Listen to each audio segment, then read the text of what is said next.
If you are going to walk with Jesus Christ, you are going to be opposed. That's the Christian life. Bonjour et bienvenue sur ma chaîne Sandra by Faye. Je m'appelle Sandra et je suis de retour aujourd'hui avec une nouvelle vidéo. Et comme tu l'as vu dans le titre, on va parler de C'est ma conviction, ne me juge pas. Installe-toi bien, suis bien la vidéo avec attention et c'est parti. Donc le verset référence aujourd'hui c'est Romains 14. Donc ça sera le verset 3 à 5 et ensuite le verset 23. Je lis dans une version français courant. Celui qui mange de tout ne doit pas mépriser celui... Bon, tu sais quoi? Je vais commencer au verset 1. Accueillez celui qui est faible dans la foi sans critiquer ses opinions. Par exemple, l'un croit pouvoir manger de tout, tandis que l'autre qui est faible dans la foi ne mange que des légumes. Celui qui mange de tout ne doit pas mépriser celui qui ne mange pas de viande, et celui qui ne mange pas de viande ne doit pas juger celui qui mange de tout, car Dieu l'a accueilli lui aussi. Qui es-tu, toi, pour juger le serviteur d'un autre, qu'il demeure ferme dans son service ou qu'il tombe? Cela regarde son maître, et il demeurera ferme, car le Seigneur a le pouvoir de le soutenir. Verset 5. Pour l'un, certains jours ont plus d'importance que d'autres, tandis que pour l'autre, ils sont tous pareils. Il faut que chacun soit convaincu de ce qu'il pense. Mais celui qui a mauvaise conscience en consommant un aliment est condamné par Dieu parce qu'il n'agit pas selon une conviction fondée sur la foi. Et tout ce qui n'est pas fondé sur la foi est péché. Je suis sûre que tu as déjà entendu plusieurs fois les gens te dire c'est chacun qui fait selon sa conviction, c'est chacun qui évolue selon sa conviction, ta conviction peut être différente de la mienne, on n'a pas à devoir pousser nos convictions sur les autres, etc. etc. Ce qui est vrai. Mais il y a une part de vrai et il y a une part de faux dans cette déclaration que la plupart des personnes font souvent. Et le but de cette vidéo aujourd'hui, c'est vraiment de montrer la différence entre juger et critiquer les opinions de quelqu'un. Et aussi de démontrer quand est-ce que la Bible nous demande de juger les convictions des gens et quand est-ce que la Bible nous demande de ne pas le faire en fait. Ok? C'est vraiment une vidéo que je t'invite à suivre vraiment avec attention parce que je crois que cette vidéo va vraiment venir éclaircir les gens et surtout débrider en fait toutes les personnes qui n'osent pas donner leur avis, toutes les personnes qui n'osent pas reprendre leurs frères et sœurs autour d'eux quand ils les voient faire des choses qui sont pas correctes parce qu'ils ont peur qu'on leur brandisse le « ne me juge pas ». Ok, donc on va commencer tout de suite avec la définition de conviction. La conviction, c'est une preuve de culpabilité. Ça, c'est en vieux français. Ensuite, la deuxième définition, c'est la conviction, c'est une certitude fondée sur des preuves évidentes. Une certitude fondée sur des preuves évidentes. La troisième, c'est la conviction, c'est une opinion ferme. Et l'un des synonymes de conviction, c'est croyance. Par exemple, dans le verset que je t'ai lu ici, quand Paul dit « Qui es-tu pour juger le serviteur d'un autre ?» En fait, on a déjà la réponse en fait dans le premier verset. Parce que ce qu'il faut savoir, c'est qu'il faut prendre les mots dans le contexte. Dans le verset 4, quand il dit « Qui es-tu pour juger ?» En fait, il a déjà dit en fait ce que ça veut dire juger dans ce passage-là.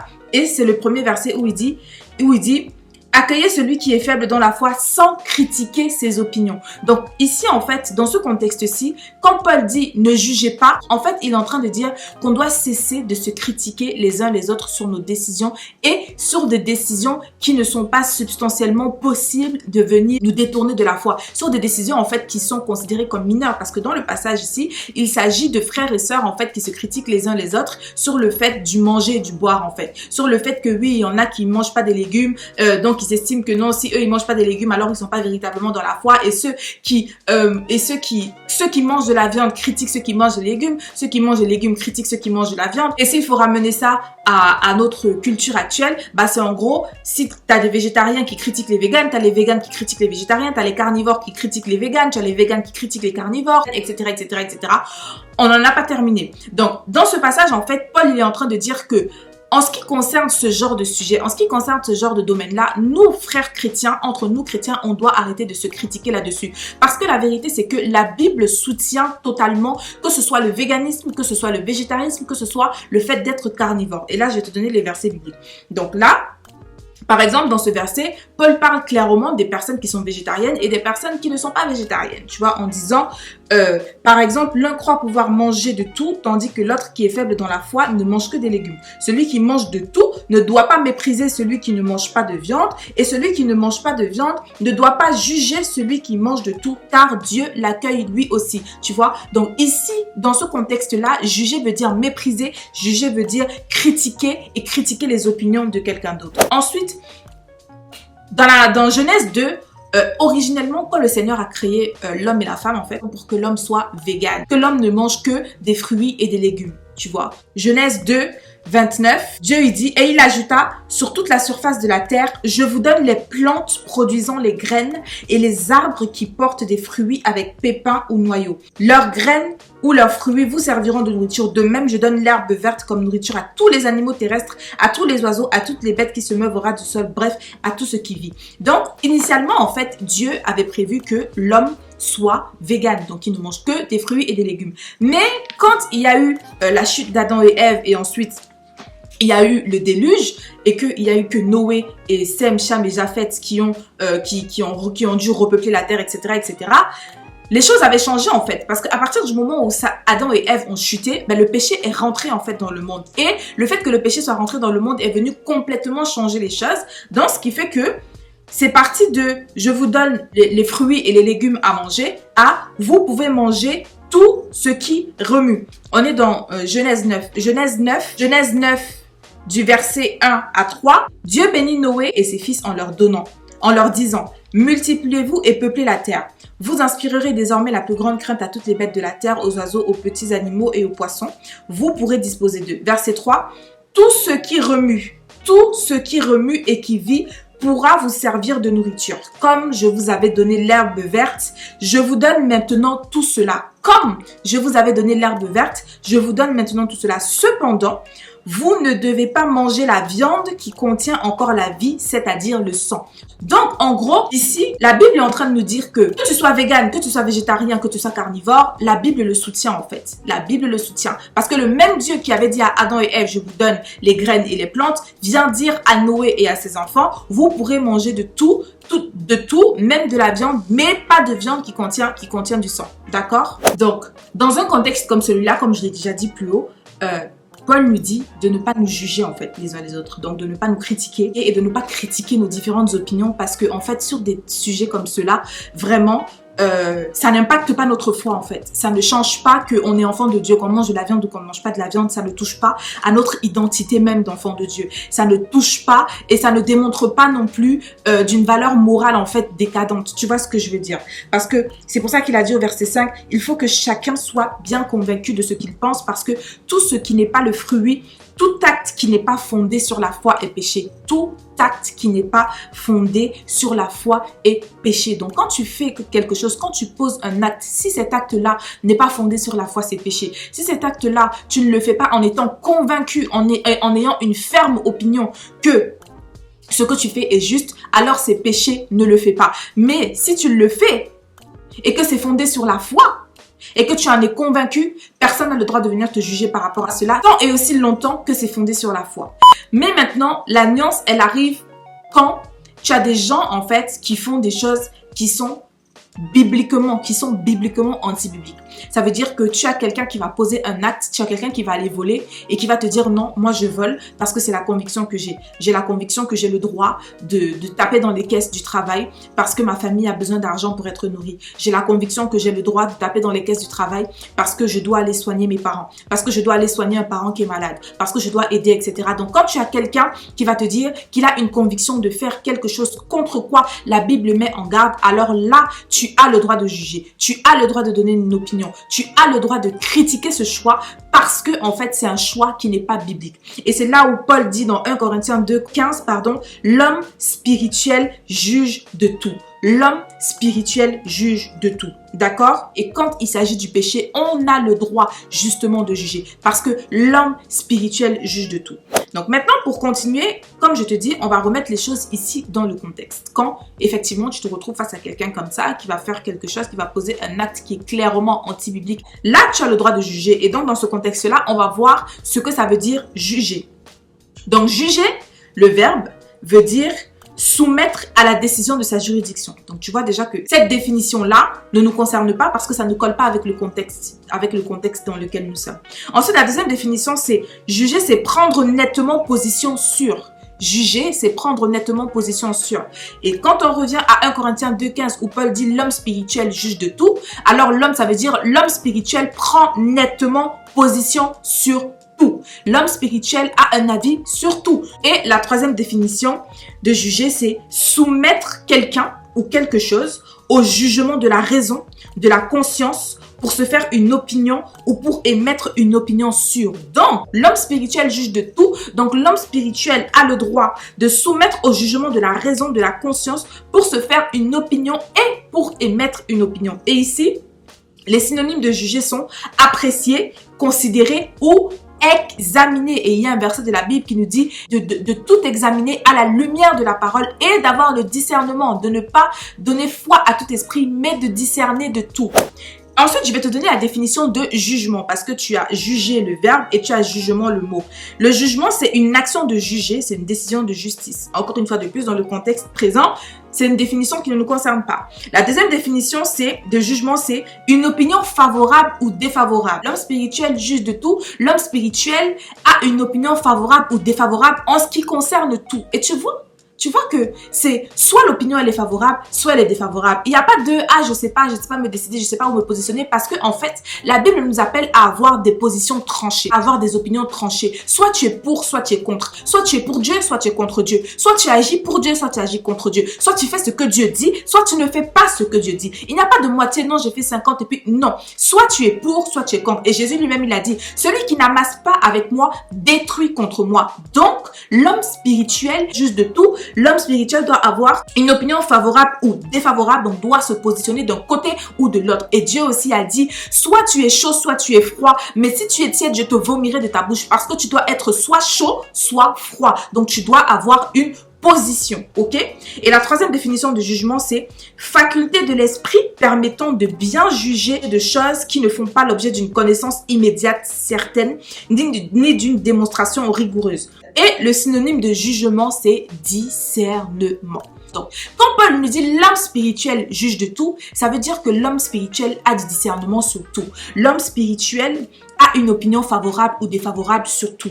L'homme spirituel est capable de soumettre au jugement de la raison, de la conscience et de se faire une opinion, d'émettre une opinion sur tout.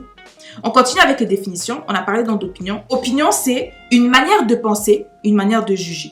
Et comme synonyme, on a avis, on a conviction. Donc une opinion, c'est une conviction, tu vois. Ça revient au verset 1 où il disait « Accueillez celui qui est faible dans la foi sans critiquer ses opinions. » Ok? Ensuite, la deuxième définition de opinion, c'est idée ou ensemble d'idées que l'on a dans un domaine déterminé. Ensuite, on a vu critique. On va voir la définition de critique. Critique le mot et critiquer le verbe. Donc, critique le mot, ça veut dire qui décide du sort de quelqu'un ou de quelque chose qui emmène des changements importants. Donc, s'il faut ramener ça au verset où il dit « Accueillez celui qui est faible sans critiquer ses opinions », en gros, Paul il est en train de nous dire « Ce n'est pas à vous, en fait, de décider si le fait de manger de la viande ou pas, c'est bon. Ce n'est pas à vous de décider si c'est bon. Ce n'est pas à vous de décider si ça touche le caractère de la personne. Ce n'est pas à vous de décider si ça fait de lui un bon chrétien ou pas. Ce n'est pas à vous en fait de décider ça parce que une fois de plus, ce n'est pas un caractère essentiel et important de notre foi, ok? Donc, si je t'ai donné toutes ces définitions, c'est vraiment pour que tu comprennes en fait que il y a une différence effectivement entre discerner. Quand quelqu'un, par exemple, va venir te dire, je t'ai pris l'exemple tout à l'heure, je vole parce que j'ai la conviction que je peux le faire parce que c'est pour une bonne cause. Tu as le droit, mon frère, ma soeur, de lui dire c'est faux. Ce n'est pas biblique. Parce que Dieu dit dans la Bible, tu ne voleras point. Quand quelqu'un va te dire, moi, j'ai la conviction de m'habiller de manière indécente parce que de toutes les façons, Dieu connaît mon cœur. Il sait que je l'aime de tout mon cœur. Et puis, c'est ma conviction de porter des choses qui sont courtes. C'est ma conviction de montrer toute ma poitrine. C'est ma conviction de parler en disant des jurons. Tu as le droit, mon frère, ma soeur, de lui dire c'est faux. Ce n'est pas vrai parce que ce n'est pas biblique. Parce que la Bible nous dit que Dieu ne veut pas que nous soyons impudiques. Il nous demande de nous abstenir de l'impudicité. Et le fait d'être impudique, c'est le fait de vivre dans l'impudeur. Et le fait de s'habiller de manière à dévoiler tout son corps, à dévoiler ses parties intimes, c'est être impudique. Donc quand quelqu'un va te dire, moi j'ai la conviction de m'habiller de manière impudique, tu as le droit, mon frère, ma soeur, de juger. Tu as le droit, mon frère, ma soeur, de critiquer ce que cette personne te dit. Tu as le droit, mon frère, ma soeur, de dire à cette personne que basé sur la foi, cette décision que tu prends, cette conviction que tu dis n'est pas une conviction biblique. Parce que Paul a dit, tout acte qui n'est pas fondé sur la foi est péché. Donc ça veut dire que lorsqu'on nous reprend sur une chose qui est clairement décriée dans la Bible, ce n'est pas un jugement, ce n'est pas une critique, mais c'est une mise en garde. Et c'est ça que la Bible veut dire par veiller les uns sur les autres. C'est dans ce genre de contexte et de situation que Paul nous dit que l'homme spirituel juge de tout. L'homme spirituel a un jugement sur tout, surtout quand il s'agit de choses qui viennent toucher directement notre caractère, qui viennent toucher directement notre foi et qui sont potentiellement dangereuses pour notre foi. Et surtout, qui sont des indicateurs en fait de notre niveau de foi, qui sont des indicateurs du fait qu'on ait la foi ou qu'on n'ait pas la foi, qui sont des indicateurs du fait qu'on soit disciple de Christ ou qu'on ne soit pas disciple de Christ. Donc quand les gens ils vont vous dire non, moi j'ai la conviction de regarder des programmes télévisés qui ne glorifient pas le Seigneur, vous avez le droit, tu as le droit mon frère, ma soeur, de dire cette conviction-là n'est pas de Dieu, ça ne vient pas de Dieu et tu dois arrêter de le faire. Parce que ça me rappelle au premier confinement, j'ai fait une story qui parlait des divertissements de blasphème. Et dans l'un de ces divertissements, j'ai parlé de Love is Blind. Et Love is Blind, c'est une télé-réalité américaine qui a pour but de matcher des couples, en fait, etc., etc. Et quand j'ai parlé de ça, déjà, cette story a vraiment bougé pas mal de personnes. Comme d'habitude, quand on parle de sujets qui sont un peu touchy, tu vois, des gens qui sortent de nulle part pour venir parler. Mais je sais qu'il y a une personne particulièrement qui m'a dit, oui, si toi, Dieu, il t'a demandé de ne pas regarder ça, c'est ta conviction à toi, tu n'as pas à venir nous imposer ta conviction. Donc, en gros, si toi, tu as la conviction de ne pas regarder, c'est toi que ça regarde. Nous, on a la conviction de regarder, donc on regarde. Sauf que c'est archi faux. Parce que, pourquoi est-ce que Dieu va dire à l'un, je ne veux pas que tu regardes des programmes à caractère sexuel, je ne veux pas que tu regardes des programmes qui vont venir mal t'éduquer, je ne veux pas que tu regardes des programmes qui ont des vulgarités, qui ont des obscénités. Il va dire ça à A, et puis à B, il va dire non, comme c'est toi tu peux le faire. Ça tient pas la route en fait. Donc toute conviction en fait qui n'est pas basée sur la Bible, toute conviction qui n'est pas biblique n'est pas un acte qui est posé sur la foi et n'est pas une conviction qui vient de la foi mais une conviction qui vient de la chair. Une conviction qui ne s'appuie pas sur la Bible doit être éprouvée et toute conviction qui nous conforte dans le péché n'est pas une conviction basée sur la foi mais sur la chair et cette conviction doit être jugée sur la base de la Bible. Donc personne, mon frère, ma soeur, n'a le droit de dire qu'il a la conviction de péché. Et ça me fait penser encore à un autre frère. Pendant le confinement, pareil, j'étais en train de parler, j'avais fait allusion aux relations de couple en fait. Et quand on était en train de parler, j'ai senti qu'il fallait que je lui pose une question en fait par rapport au couple. Et il me répond que il vit avec sa fiancée. Alors quand il m'a dit ça, au début j'ai un peu bugué, je me suis dit attends, vivre comment? Vivre sous le même toit? Tous les deux, juste tous les deux? Oui, il me dit oui. Et je lui dis, mais tu sais que c'est le péché. Il me dit non parce que moi j'ai la conviction que c'est le moment pour nous de vivre ensemble parce qu'on devait se marier et comme le confinement est arrivé, on n'a pas pu se marier, on a repoussé donc on s'est dit en attendant de se marier, on va vivre ensemble. Il me dit, j'ai la conviction que Dieu est d'accord avec ça. Il m'a clairement dit ça. J'ai la conviction que Dieu est d'accord avec ça. Je lui ai dit, ça c'est une conviction qui n'est pas biblique. Ça c'est faux, archi faux et c'est ta chair qui parle. Parce que qui dit vivre en couple, dit avoir une vie de couple. Et on sait très bien que Dieu n'est pas pour les rapports sexuels en dehors du mariage. Donc, je lui ai dit ça.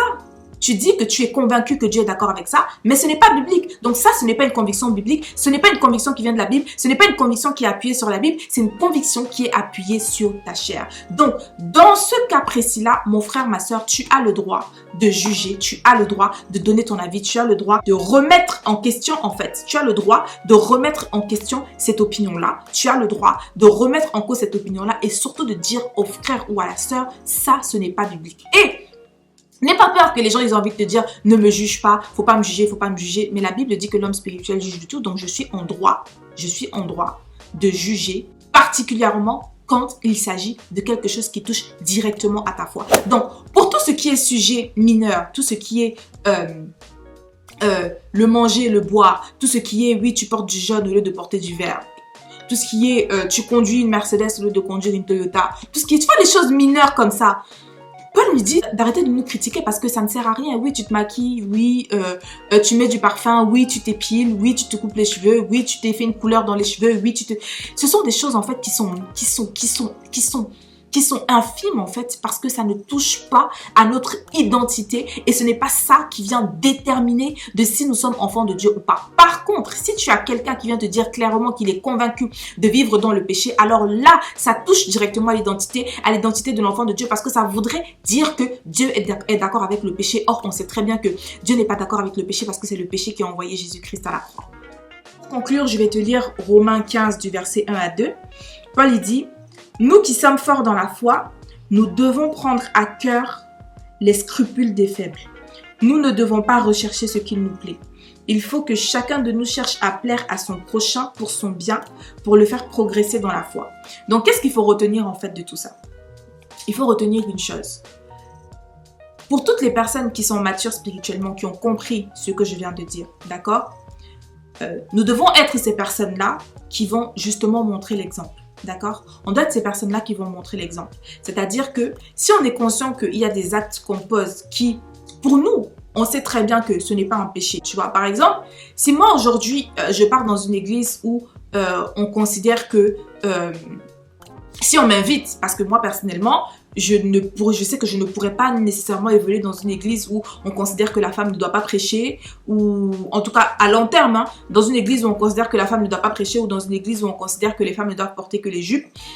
Personnellement, je sais que je ne pourrais pas évoluer dans une église comme ça, mais je respecte en fait toutes les personnes qui ont décidé de croire que la femme ne doit porter que des jupes. Mon travail, c'est pas de les juger, mon travail, c'est pas de critiquer ce choix-là qu'ils ont fait, parce que en vrai, qu'une femme porte une jupe, qu'une femme porte un pantalon, ça ne change rien à sa foi, ça ne change rien à son cœur. Si son cœur il est noir à l'intérieur, et bien en fait la personne n'est pas proche de Dieu. Si son cœur il est propre à l'intérieur, la personne est proche de Dieu. Tu vois ce que je veux dire? Donc pantalon ou pas pantalon, ça ne change rien en fait à la foi de la personne. Maquillage ou pas maquillage, ça ne change rien à la foi de la personne. Maintenant, si je suis invitée dans une église où on croit que la femme doit porter une jupe et un foulard, ben pour cette circonstance-là, je porterai une jupe et un foulard tout simplement pour ne pas faire tomber les gens qui sont là-bas, ou pour ne pas emmener les gens à critiquer, ou pour ne pas emmener les gens à être offusqués en fait, parce que personnellement ça ne me coûte rien de faire ça, surtout que je sais que ça sera ponctuel. Tu vois ce que je veux dire? Et donc c'est le genre d'attitude que Paul nous demande d'avoir, de faire en sorte de considérer en fait les autres dans nos décisions, de considérer les autres dans nos choix, surtout vraiment quand on peut les considérer. Tu vois ce que je veux dire? Parce que par exemple, imagine moi si j'écoutais toutes les personnes qui me disent oui, la femme n'a pas le droit de prêcher, la femme n'a pas le droit de parler, la femme n'a pas le droit d'enseigner, bah en gros je serais en train de désobéir à Dieu et d'obéir à l'homme en me disant non, l'homme a décidé que la femme ne doit pas prêcher parce qu'ils ont décidé de sortir un verset biblique de son contexte pour en faire une loi, et donc du coup cette loi-là va venir me brider. Tu vois ce que je veux dire? Dans un contexte comme celui-là, je choisis en fait d'obéir à Dieu plutôt que d'obéir à l'homme, parce que il s'agit de toucher à mon identité, il s'agit de toucher à l'une des raisons pour lesquelles le Seigneur m'a mis sur cette terre en fait. Il s'agit de toucher à mon appel, et si je ne réponds pas à mon appel, j'aurai des comptes à rendre à Dieu en fait. Je devrais expliquer à Dieu pourquoi est-ce que j'ai refusé de répondre à son appel, parce que je me suis attachée à ce que les hommes ont dit. Alors que si par exemple, comme je disais, on m'invite dans une église et que dans l'église, bah il faut porter un foulard, il faut porter une jupe, et que je suis bien consciente que si je ne le fais pas, ça va faire parler les gens, ben je vais porter un foulard, je vais porter une jupe parce que je sais que c'est circonstanciel. Et voilà, tu vois ce que je veux dire? Donc,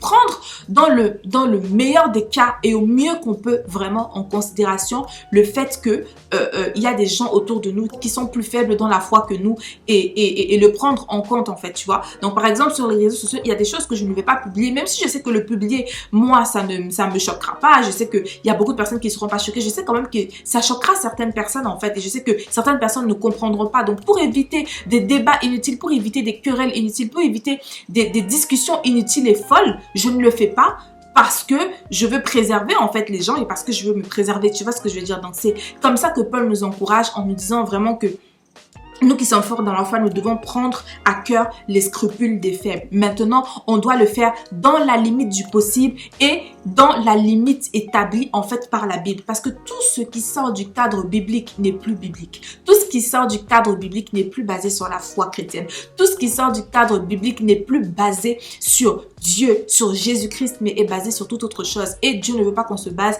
sur quoi que ce soit d'autre que sa parole. Ok? Voilà. Donc, il n'y a pas de je m'en foutisme dans la chrétienté parce que ce n'est pas une attitude compatible avec l'amour. Il n'y a pas de je m'en foutisme parce que le je m'en foutisme, c'est de l'égoïsme. Peu importe comment on veut appeler ça. Si on a vraiment cette mentalité-là de je fais ce que je veux, je m'en fous, j'en ai rien à faire de ce que les gens lui disent, c'est pas chrétien. C'est pas biblique en fait. C'est pas biblique. Parce que l'amour prend en compte tout le monde. comme je le dis encore, dans la limite du possible et dans le cadre de la Bible. La foi chrétienne prend en compte tout le monde, prend en compte son frère ou sa sœur. Parce que Dieu, il a dit, comment peux-tu m'aimer moi que tu ne vois pas si tu n'aimes pas ton frère que tu vois? Si on n'aime pas, c'est ça aussi l'amour. Prendre en compte qu'il y a des gens qui sont plus faibles que les autres. Prendre en compte ci, prendre en compte ça. Mais encore une fois de plus, dans le cadre de la Bible. Parce qu'à partir du moment où, dans le cadre de la Bible et dans le contexte, parce que là encore, tu as des personnes qui vont venir créer des lois anti-bibliques avec des versets bibliques sortis de leur contexte. Et ça, c'est pas bon en fait. C'est pour ça que on a vraiment besoin du discernement. On a besoin du discernement plus que toute autre chose. Le discernement, c'est le Saint-Esprit qui nous le donne. Et il nous le donne au travers de la relation intime qu'on a avec lui. Et c'est comme ça qu'on devient des hommes spirituels qui sont capables de juger de tout. Donc voilà, on arrive à la fin de la vidéo. J'espère vraiment que cette vidéo aura su t'aider. Si tu n'as pas compris du premier coup, je t'invite à regarder à nouveau vraiment pour pouvoir comprendre. Et surtout, n'hésite pas à la partager autour de toi parce que je crois vraiment que cette vidéo viendra bénir et surtout viendra vraiment enlever des jougs en fait sur les personnes. Parce que je sais que nombreux sont ceux qui n'osent pas parler, qui n'osent pas s'exprimer, qui n'osent pas dire quoi que ce soit parce qu'ils ont toujours peur qu'on leur dise oui mais tu juges. Vraiment que ça vienne, que cette vidéo-là vienne vraiment te libérer, que cette vidéo-là vienne vraiment t'enlever le poids de la culpabilité que tu peux avoir quand tu peux essayer de parler, quand tu essaies de parler, quand tu dis la vérité. Ne te sens jamais coupable de dire la vérité, mon frère, ma soeur. Ne te sens jamais coupable de te baser sur la Bible. Et surtout, si tu sais que vraiment ce que tu dis là, c'est biblique, c'est dans le cadre et surtout c'est conduit par le Seigneur. Donc je t'invite à venir me suivre sur mon compte Instagram Sandra by Faith, tu as toutes les informations qui s'affichent ici, et aussi sur mon deuxième compte Instagram qui est mon compte uniquement dédié à mon lifestyle qui est Sandra Michel, ainsi que sur la chaîne YouTube Sandra Michel. N'hésite pas à venir me rejoindre là-bas. Et moi je te remercie encore d'avoir pris le temps de regarder cette vidéo. D'ici à la prochaine fois, porte-toi bien, que mon Dieu te bénisse, et don't forget, never stop walking by faith and not by sight. Stay blessed and faith it till you make it. Bye.